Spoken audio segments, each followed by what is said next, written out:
Hello, friends. I don't ever slow up, no I don't take shit. I got no love for fakeness. If you wanna play tough, wanna hate this, don't show up. I don't ever slow up, no I don't take shit. I got no love for the fakeness. If you wanna play tough and wanna hate this, I'll always show up and make a statement. I don't ever slow up, no I don't take shit. I got no love for the fakeness. If you wanna play tough and wanna hate this, I'll always show up and make a statement. Everything I do so instinctive and so passionate. Every word I move so descriptive like an adjective. I got a vendetta against people who patented being negative, and you should be getting after it. I got facts over tracks, listen past it. Slow speaking fast, got the ropes, got the gas. Think I'm okay at that, but I don't know if that can erase all the past and the pettiness. A reflection of the emptiness, hilarious. You think you're worth my time, you're delirious, mysterious, because you hide behind a thing exterior, inferior. You know I'll always be a bit superior. Get off of me, this ain't no humble brag. I want you to hear words, you can say them back. I want you to feel free from the chains that last, and to believe in what you got, it was built to last, yeah. Now that I've been through hell, I never got anyone's help. I had to do it all myself. I don't ever slow up, no I don't take shit. I got no love for the fakeness. If you wanna play tough and wanna hate this, I'll always show up and make a statement. I don't ever slow up, no I don't take shit. I got no love for the fakeness. If you wanna play tough and wanna hate this, I'll always show up and make a statement. The consequence of being incompetent. Mental illness, confidence, dreams, it's a modestness. I'm not here to save the day, that's for you to take away. I could play a million mind games, but instead I say something not illogical, something that is topical. Rub it on and watch it go, make yourself unstoppable. Dreams are irresponsible, but they're always possible. If you just believe, you could be so remarkable. Thoughts in my head, a collage and they spread. I'll be great one day, going off of my meds. No, I'm not giving up, no, I'm not giving in. I will make it to the top, taking off in the wind. I gotta make it, I'm saving every day to taste it. I'm patient, but my mind, it can hardly take it. I'm chasing a dream that I've had for several ages. A vacant, modern kingdom for the taking. Now that I've been through hell, I never got anyone's help. I had to do it all myself. I don't ever slow up, no I don't take shit. I got no love for the fakeness. If you wanna play tough and wanna hate this, I'll always show up and make a statement. I don't ever slow up, no I don't take shit. I got no love for the fakeness. If you wanna play tough and wanna hate this, I'll always show up and make a statement. I don't ever slow up, no I don't take shit. I got no love for the fakeness. If you wanna play tough and wanna hate this, I'll always show up.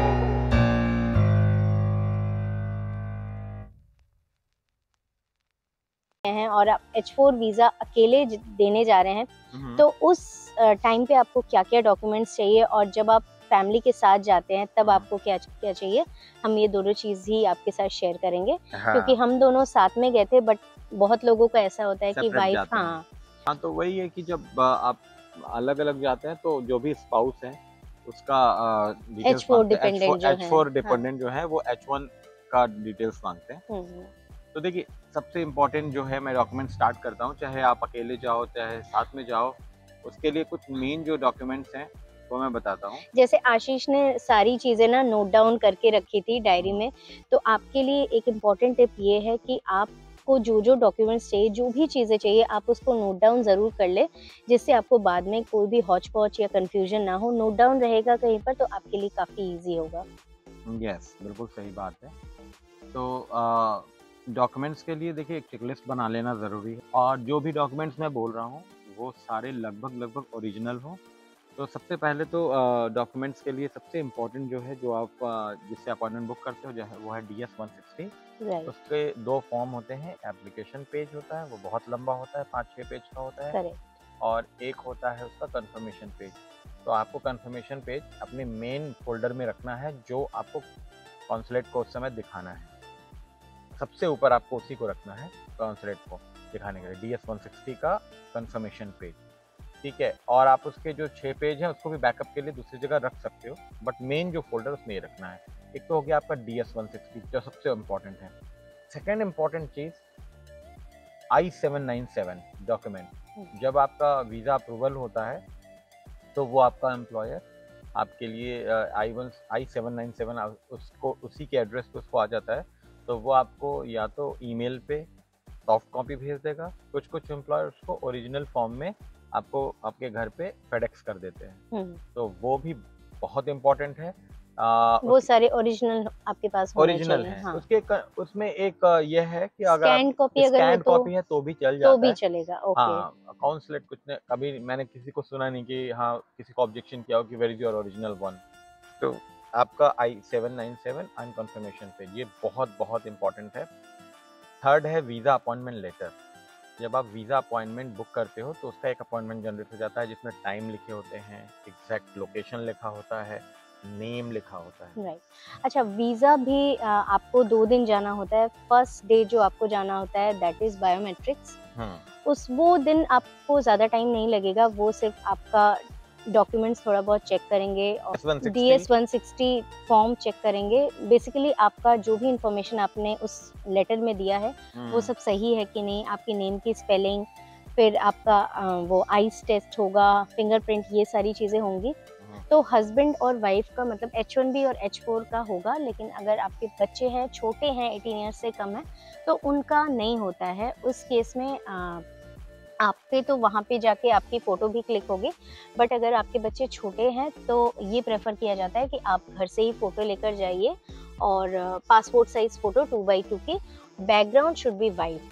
तो ये उनका criteria होता है photo का। तो बस वो photo देखते हैं और फिर डॉक्यूमेंट आगे बढ़ा देते हैं। तो जो फर्स्ट डे बायोमेट्रिक्स का दिन होता है वहाँ पे ज़्यादा टेंशन लेने की ज़रूरत नहीं है। बस इतना आपको ध्यान रखना है कि आप बायोमेट्रिक्स के दिन भी और मेन इंटरव्यू के दिन भी टाइम से आधे घंटे 40 मिनट्स पहले ही जाएं, जिससे आप किसी भी रश में ना रहें, क्योंकि वहाँ पे बहुत लंबी लंबी क्यू होती है। तो जिस दिन आपका बायोमेट्रिक्स है उस दिन भी और जिस दिन मेन इंटरव्यू है उस दिन भी आपको हाथ में बिल्कुल अच्छा टाइम लेके जाना होगा। आप आधा घंटा 1 घंटा पहले ही वहाँ पहुँच जाइए। हाँ जी। हाँ, तो जैसे उन्होंने बताया कि बायोमेट्रिक और दूसरे को बोलते हैं इंटरव्यू। तो biometric is just kind of preparation for that interview. तो वो इंटरव्यू के लिए पूरी तरीके से इंडियन टीम होती है, इंडियन। वहाँ पे कोई फॉरेनर नहीं। Your everything is okay for final interview और not. If there is any kind of error in DS-160 तो वो आपको सजेस्ट करेंगे कि इसको आप चेंज कर लो, एक नया DS-160 भर के जल्दी से अभी दो, ऐसा करेंगे। और वहाँ पे वो सारी फैसिलिटी रहती है। इंटरव्यू के बारे में बायोमेट्रिक्स के दिन कौन कौन से डॉक्यूमेंट्स चाहिए? DS-160 और हाँ, बायोमेट्रिक्स के लिए एक तो DS-160 चाहिए और कंफर्मेशन पेज जिसमें एक रिसिप्ट नंबर होता है। वो रिसिप्ट नंबर वो स्कैन करके वो अपने कंप्यूटर पे पढ़ लेते हैं कि अगर कुछ है कि नहीं। फिर आपका पूरा इंफॉर्मेशन चेक करते हैं हाँ। कि सारी चीजें करेक्ट हैं या नहीं, और आप वही आदमी आप हाँ। हैं या नहीं कि जो आप फॉर्म भरे हो। देखिए, जब बायोमेट्रिक के लिए आप बाहर क्यू में लगते हो तो वो जो सिक्योरिटी गार्ड्स होते हैं they are smart enough to जज योर फॉर्म, इधर फॉर्म इज ओके और नॉट। अगर उनको जरा से भी गलत लगा, एक लेटर मैच करेंगे आपके नाम की स्पेलिंग की, पासपोर्ट से और इससे। अगर उसमें कुछ भी ऊपर नीचे हुआ या कुछ मिडिल नेम वगैरह कुछ भी केवल के लिख दिया है, पासपोर्ट पे कुछ और, वो आपको तुरंत लाइन से हटा देंगे और बोल देंगे कि आप जाके एक फॉर्म भर के ले आओ। और कोई भी पासपोर्ट ऑफिस है उसके आजू बाजू में इस तरह के शॉप्स होते हैं जो हाँ, पासपोर्ट ऑफिस के पास आपको सारे ऐसे शॉप मिल जाएंगे। तो आपको टेंशन लेने की जरूरत नहीं है कि अगर आपके पास गलती से कुछ नहीं भी है तो आप वो फिर से ऑनलाइन निकाल के आप अपना फॉर्म सबमिट कर सकते हैं। हाँ, तो बायोमेट्रिक में बेसिकली यही 4 चीजें चाहिए होती हैं: अपॉइंटमेंट लेटर, DS-160, I-797। और जब ये सारा कुछ आप लेके उनके पास जाते हो तो वो क्या करते हैं, आपका सारा डॉक्यूमेंट पहले तो सिक्योरिटी गार्ड चेक करता है, फिर आपको इन करता है। इन करने के बाद एक विंडो पे आपको बिठाया जाता है, उसमें आपसे सारी चीज़ें चेक की जाती हैं, जिसमें से आपके सारे फिंगरप्रिंट्स लिए जाते हैं। 4 फिंगर, सिंगल फिंगर, 5 फिंगर, दोनों आईज के रेज, जैसे हम लोग आधार कार्ड बनाते समय करते वैसा ही। तो बायोमेट्रिक वो करके वो आपके नाम का एक पेज सेव कर लेते हैं, जिससे कि कॉन्सुलेट वो पेज ओपन करके देखे तो वो मैच कर सके। पहला तो ये, once you have done with a biometric और आप जा रहे हो इंटरव्यू के लिए, फिर नेक्स्ट वो वीजा के लिए डेट भी दे देते हैं कि आपका वीजा का मेन इंटरव्यू का डेट कब है। हाँ, मतलब वो तो हम शुरू में ही बुक कर लेते हैं अपॉइंटमेंट। बट वो हमें बताते हैं कि आपको पता है ना आपका वीजा आपने बुक किया, वो तो हमने डे 1 में ही बुक पहले ही हमने बुक कर वो तो डे 1 में हमको ही बुक करना है। मैंने तो ऐसा किया था कि मेरे को 14 का मिला बायोमेट्रिक और 15 का मेरा इंटरव्यू हो गया। तो ओहो। मेरे बहुत से लोग बाहर से आते हैं, तो दिल्ली में चाहे हैदराबाद में चाहे बॉम्बे में रहने के लिए एक्सपेंसेस भी आपके लगते हैं, होटल कॉस्ट लगता है। तो कोशिश करें कि जितना क्लोजेस्ट मिल जाए बेटर है। वो सही है। अगर आप मतलब मेट्रोपॉलिटन सिटी में ही है जहाँ पे हो रहा है तब तब तो कोई ठीक है, प्रॉब्लम नहीं है। लेकिन आप अगर आप किसी और सिटी से आ रहे हैं तो बहुत ज़्यादा डे गैप होगा बायोमेट्रिक्स में और मेन इंटरव्यू में, तो फिर आपके एक्सपेंसेस भी उस हिसाब से बढ़ जाएंगे। तो अब नेक्स्ट जो मेन इंटरव्यू है उस टाइम आपको जाना होता है एम्बेसी, यूएस एम्बेसी आपको जाना पड़ेगा और वहाँ पे सारी चीज़ें वहाँ पे बहुत ऑर्गेनाइज रहती हैं, तो आपको बिल्कुल परेशान होने की ज़रूरत नहीं है, बट आपको जल्दी जाना है, सारे डॉक्यूमेंट्स लेके जाना है और आप एक अच्छा सा फोल्डर खरीद लीजिए, सारे डॉक्यूमेंट्स आप उसमें रखिए। तो डॉक्यूमेंट्स जो जो भी हैं वो आपको आशीष बता ही रहे हैं, H1B का भी और उसके बाद H4 का भी बता। टिप भी मैं लास्ट में दूंगा कि इसको कैसे डॉक्यूमेंट्स को अरेंज करना है। फिलहाल मैंने आपको बताया 3 इम्पॉर्टेंट चीज़ें हैं। एक आपका अपॉइंटमेंट लेटर, एक DS-160 कंफर्मेशन पेज और एक I-797 ओरिजिनल हो तो अच्छा, नहीं तो स्कैन कॉपी। उसके बाद तो बहुत सी चीज़ें आ जाती हैं, जैसे आपकी करंट कंपनी है उसका एक ऑफर लेटर या फिर उसका जो बोनाफाइड सर्टिफिकेट होता है जिसमें आप कितने साल से काम कर रहे हो वहाँ पे, क्योंकि अभी आप तो रिज़ाइन किए नहीं हो, वीज़ा हुआ नहीं है आपका, तो आपकी रिज़ाइन करने से पहले वो बोनाफाइड सर्टिफिकेट कि you are employed with this company from 6 years 7 years, और उसके लेटेस्ट 4-5 पे स्लिप्स ले लेंगे तो बेटर रहेगा। मोस्ट इम्पॉर्टेंट एक चीज़ जो है इंटरव्यू के टाइम पे जो रहनी चाहिए, जनरली लोग रखते हैं EVL बोलते हैं उसको बोलते हैं एम्प्लॉय वेरिफिकेशन लेटर। जो आपको कंपनी आपका H1B स्पॉन्सर कर रही है यूएस में, वो आपको एक लेटर इनविटेशन काइंड ऑफ बना के देगी जिसमें वो लिखा रहेगा कि आप you are required for this company for this work for this client and जो भी प्रोजेक्ट का नाम होगा वो सब लिख सकती है, और वो जनरली मांगते ही हैं। मतलब ऐसा नहीं है कि इसको आप स्किप कर देंगे तो भी चलेगा, EVL ज़रूर रखना चाहिए। ओरिजिनल पासपोर्ट, और देखिए जितने भी एक्सपायर्ड पासपोर्ट हैं वो भी रखने हैं अपने साथ, और अगर उसमें कोई स्टैंप लगा है, किसी कंट्री का स्टैंप लगा हो, वो भी रखना है साथ में। और एक चीज़ दिमाग में रखनी है कि जो हमारा लेटेस्ट पासपोर्ट है उसका ड्यूरेशन एटलीस्ट 6 मंथ से ज़्यादा बचा हो। जैसे कि मेरी डॉटर का नहीं बचा था तो हमने उसको बनवाया, क्योंकि जून उसका फरवरी में वो हो रहा था, एक्सपायर हो रहा था, और हमारा जून जुलाई में था, तो हमें ऐसा लगा कि वो हमें रोक सकता है, तो हमने उनको नया बनवा लिया।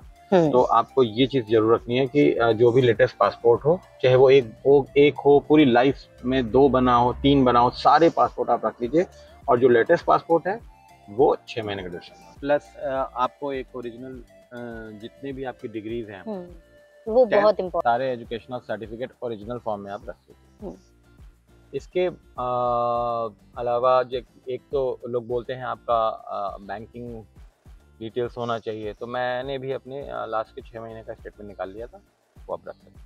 हो सकता है कि आपसे काउंसलर कुछ भी ना मांगे, जब वो मांगे तभी आप उनको दीजिए, लेकिन फॉर द सेफर साइड आपको सारे डॉक्यूमेंट्स ओरिजिनल फॉर्म में रखने चाहिए। तो ये तो सारे कवर हो गए, आशीष ने सब कवर कर दिया H1B का जो भी डॉक्यूमेंट्स है। और H4 की मैं बात करूँ तो मैं H4 में आई हूँ और हम लोग फैमिली के साथ गए थे, मैं, मेरे हस्बैंड और मेरी डॉटर। जब आप फैमिली के साथ जाते हैं ना तो फिर आपको ये बेनिफिट मिल जाता है कि H4 से उतनी क्वेरी या उतने डॉक्यूमेंट्स नहीं मांगे जाते हैं, H1B से ही सारी चीज़ें मांगी जाती हैं, मेन फोकस उन पे ही होता है। लेकिन अगर आप H4 अकेले जाते हैं, उस केस में आपको जो जो डॉक्यूमेंट्स चाहिए वो आशीष आपको बताएंगे। तो H4 के लिए अगर अकेले कोई जाता है तो फिर क्या क्या डॉक्यूमेंट्स चाहिए? H4 के लिए अगर कोई जाता है तो डेफिनेटली है कि H1 ऑलरेडी यूएस में है। अगर H4 जाते हैं तो ये सारे डॉक्यूमेंट्स तो रहेंगे जजमेंट लेटर और DS-160 कंफर्मेशन पेज, I-797 का स्कैन कॉपी। इसके बाद जो स्पाउस यूएस में रह रहा है उसके कोई भी प्रूफ ऑफ इनकम, जैसे 2-3 महीने की पे स्लिप हो गई, और ड्राइवर लाइसेंस का एक फोटोकॉपी हो गया, इलेक्ट्रिसिटी बिल यूसेज वाला पेज, और ये सारी चीज़ें बस। और I think mainly marriage certificate marriage certificate is very हाँ, इंपॉर्टेंट। एक मैरिज सर्टिफिकेट तो बहुत इंपॉर्टेंट है। और शादी के फोटोज ये भी बहुत इंपॉर्टेंट है। हो सकता है आपसे नहीं मांगे, लेकिन बहुत हम लोगों से तो नहीं मांगा, बट हमारे हम ले बहुत गए थे। हाँ हम लेकर गए थे और हमारे 1-2 फ्रेंड्स से मांगा भी है। तो आप मैरिज सर्टिफिकेट और मैरिज के फोटोज जरूर लेके जाइए, जहाँ पे आप हस्बैंड वाइफ दोनों खड़े हैं, वो फोटोज। जैसे H4 अगर आपके साथ में है तो कोई अलग डॉक्यूमेंट्स उससे नहीं मांगा जाएगा। जो आप डॉक्यूमेंट साथ दे रहे हो that is enough for them. हाँ, मतलब H1B के डॉक्यूमेंट्स पे ही H4 का अलग से कुछ ज़्यादा नहीं मांगते हैं, और बच्चे तो आपके छोटे हैं तो उनका भी कोई अलग से सर्टिफिकेट नहीं मांगा जाता है। लेकिन हाँ, आप बर्थ सर्टिफिकेट अपने बच्चे का ज़रूर रख लीजिए, क्योंकि हो सकता है बर्थ सर्टिफिकेट आपसे मांगा जाए, तो वो रख लीजिए। तो ये सारे डॉक्यूमेंट्स हमने कवर कर दिए कि H1B और H4 में आपको क्या क्या डॉक्यूमेंट्स चाहिए। नाउ अब हम आते हैं क्वेश्चंस के पार्ट पे। तो क्वेश्चंस आपसे, आप किस तरह से अपने आप को प्रिपेयर करें जब आप वीज़ा इंटरव्यू के लिए जाएं। तो अब आते हैं वीज़ा के क्वेश्चन पे। पहली चीज़ तो सबसे इम्पोर्टेंट है कि आपको घबराना नहीं है और बहुत ही कॉन्फिडेंस में रहना है। तो कॉन्सुलेट में जाना है विंडो पे and you have to smile, और बहुत क्लियर लगना चाहिए कि you are very very much confident. आपकी वाइफ और आप और आपका बच्चा सबको आप ये ट्रेनिंग देंगे, और ये आपको मॉक टेस्ट भी करना चाहिए मेरे हिसाब से। तो हाँ, मिरर के सामने खड़े होके आपको ये सारे क्वेश्चंस को एक दूसरे से मॉक टेस्ट करना चाहिए। क्योंकि क्या होता है ना कि आप जब इंटरव्यू देने के लिए जाएंगे एम्बेसी में, तो आपको ऐसे बहुत सारे लोग मिलेंगे जिनका वीज़ा रिजेक्ट भी हो गया होगा, तो वो बहुत सैड से बैठे रहेंगे। तो उसको देख के आपको डिमोरलाइज बिल्कुल नहीं होना है। आपको बिल्कुल अपना कॉन्फिडेंस हाई रखना है, क्योंकि किसी किसी का रिजेक्ट भी होता है, किसी किसी का पास हो जाता है, तो वो आपको ऐसा लगेगा ना कि आप एक एग्जाम सेंटर में आए हो। तो आप बिल्कुल अपना कॉन्फिडेंस हाई रखिए और ये सोच के जाइए कि आपको वीज़ा मिलने ही वाला है। बस ये मानकर चलो कि आपका सब कुछ तो हो गया है, बस वीज़ा मिलने वाला है। बस उसके क्वेश्चंस के प्रिपरेशन कर लो आप कि आपको कैसे कॉन्फिडेंटली उसका जवाब देना है। जैसे आपको एक सेट ऑफ क्वेश्चंस बना लेने हैं, अगर आप एम्प्लॉयर दे देता है तो ठीक है, तो कुछ मैं क्वेश्चन बता रहा हूँ, इसको आप नोट डाउन कर लो। जैसे सबसे पहले वो आपसे क्वेश्चन पूछ सकता है कि what is the purpose of your trip to the United States. These questions are based on our experience, है ना? ये सारे क्वेश्चंस एक्चुअल में हमसे पूछा गया था। तो what is the purpose of visit to US. तो मुझे ये बताना है कि मेरा एक एम्प्लॉयर है, उसने मुझे ये स्पॉन्सरशिप किया है, मुझे बुलाया है, इसलिए मैं जा रहा हूँ। तो आपको पहला क्वेश्चन तो ये पूछेगा कि आप यूएस क्यों जाना है, ये जो हमने अभी आपको आंसर बताया। दूसरा, एक चीज़ आपको ये हमेशा याद रखनी है कि आपका एक एक इन्फॉर्मेशन उनके सिस्टम पे है, जो आप बोल रहे हैं वो देख रहे हैं। तो कोई भी चीज़ आपको झूठ नहीं बोलना है, कोई भी ऐसी चीज़ नहीं बोलनी है। ये बहुत इंपॉर्टेंट है। अगर उसको ज़रा सा भी लगा कि आप यहाँ पे कुछ और लिखा है, आप कुछ और बता रहे हो, तो वो आपके लिए नेगेटिव फैक्टर हो सकता है। तो आपको 100% श्योर रहना है कि जो आप बोल रहे हो वो सच है, और आपको अगर नहीं पता है तो आप उसको मना कर जाओ, बट गलत मत बताओ। तो आपको मेरे से जो क्वेश्चन पूछा मैं आपको वो बताता हूँ। तो सबसे पहले पूछा आपको यूएस क्यों जाना है। मैंने बताया कि मेरे पास एक जॉब है, मुझे एक जॉब का ऑफ़र मिला है, और मैं उस टेक्नोलॉजी में अभी यहाँ पे काम कर रहा हूँ। तो बोला ओके, किस शहर में जा रहे हो। मैंने बताया उनको मैं किस शहर में जा रहा हूँ, और हाँ स्टेट पूछा, किस स्टेट में और किस शहर में। उसके बाद जब ये दोनों चीज़ें मैंने बता दी तो उन्होंने ये पूछा मुझसे अभी आप करेंटली किस कंपनी में हो, वो भी मैंने बताया।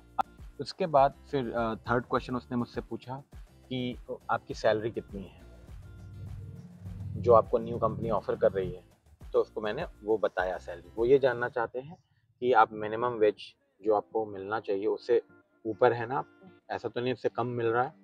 तो उसके बाद वो और फिर उसके बाद उसने ये पूछा नेक्स्ट क्वेश्चन कि आपका वहाँ जाने का जो भी एक्सपेंसेस है वो कौन बेयर कर रहा है। तो मैंने बोला ये एम्प्लॉयर बेयर कर रहा है, ठीक है। और आपको एम्प्लॉयर से अपने कॉन्वर्सेशन कर लेना है, वो जनरली ये बोल देता है कि हाँ आप यही बोलना कॉन्सुलेट को कि मैं ही बेयर कर रहा हूँ, और वो करते भी हैं, ठीक है। आप बोल देना कि वहाँ रहने के होटल एक्सपेंसेस, ट्रैवल और ट्रांसपोर्ट जितने भी वो। इतने क्वेश्चन जब मुझसे पूछा तो उसके पेन्स चलने लगे, तो मेरे को समझ में आ गया कि कुछ तो वो पॉजिटिव गुड न्यूज़ है।